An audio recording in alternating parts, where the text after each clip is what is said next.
इसका भी मैं दादा ने जो कहा इसको मैं बताऊंगा, इसके कुछ डायमेंशन भी सदन के सामने रखूंगा। मैं एडवांस में आश्वस्त करने के लिए कह रहा हूं।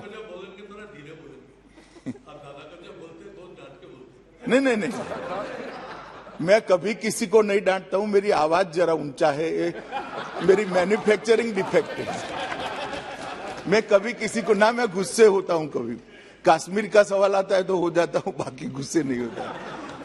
ये विधेयक लेकर मैं आया हूं, परंतु इतना जरूर कहना चाहता हूं, जब इसको पुरस्तापित किया जा रहा था, मेरे साथी मंत्री मिश्रा जी जब इसको लेकर सदन के सामने आया था, तब अनेक आपत्तियां इस पर उठाई गई।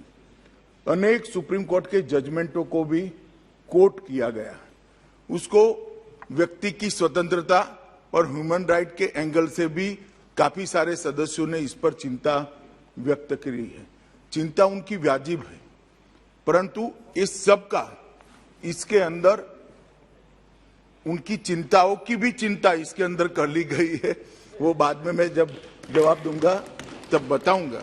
इसके साथ साथ भारत सरकार मोदी जी के नेतृत्व में एक नया मॉडल प्रिजन एक्ट भी मैन्युअल भी बना रहा है, जो हम राज्यों को यहां से भेजेंगे मॉडल प्रिजन मैन्युअल के नाम से।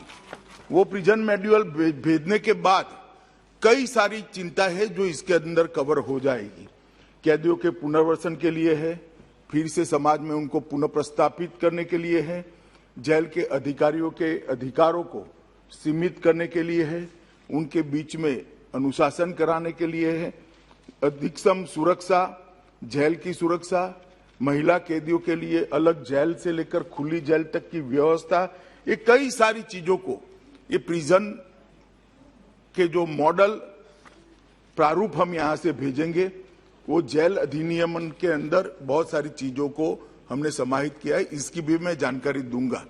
तो कृपया इस बिल को अकेले में आइसोलेशन में देखने की बजाय आने वाले मॉडल प्रिजन जेल मैन्युअल के साथ मिलाकर देखना होगा। और ढेर सारी चीजों को हमने स्वीकारना भी होगा कि समय पर अगर हम इसके अंदर बदलाव नहीं करते हैं तो हमारी अदालतों को जो साक्ष्य हमने दोष सिद्धि के लिए अदालतों की मदद के लिए जो उपलब्ध कराने हैं, इसमें हम पीछे रहते हैं। दोष सिद्धि का दर भी नहीं बढ़ता है और एक प्रकार से इन्वेस्टिगेशन के अंदर भी मदद नहीं मिलती है। अतः मेरा आप सबसे अनुरोध है कि इस पर सब अपने अपने विचार रखें। मैं भी बाद में डिटेल जवाब सदन के सामने रखूंगा। और नहीं देखेंगे क्योंकि आप सरकार में नहीं हैं। अभी सरकार बना रही है, मैं बताऊंगा इसके बारे में। सरकार में आप होते तो जरूर देखते दादा। तो इसका भी मैं दादा ने जो कहा इसको मैं बताऊंगा, इसके कुछ डायमेंशन भी सदन के सामने रखूंगा। मैं एडवांस में आश्वस्त करने के लिए कह रहा हूं।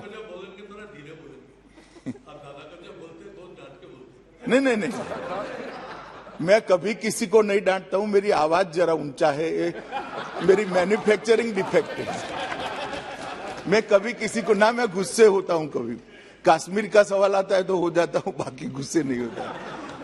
तो माननीय अध्यक्ष जी, अतः मेरा सभी सदन के पक्ष विपक्ष सभी सदस्यों से अनुरोध है, इसको एक अलग दृष्टिकोण से देखा जाए। इसके पीछे सरकार की मंशा कानून को और ज्यादा मजबूती के साथ प्रस्तापित करने के अलावा कुछ नहीं है। जो दोषी है इनकी दोष सिद्धि कर उनको समाज के अंदर से अलग कर उनको भी सुधरने की एक मौका देने के अलावा कुछ नहीं है। और आगे पर यहाँ देश के अंदर आंतरिक सुरक्षा और लॉ एंड ऑर्डर मजबूत हो, यही हमारी मंशा है। धन्यवाद।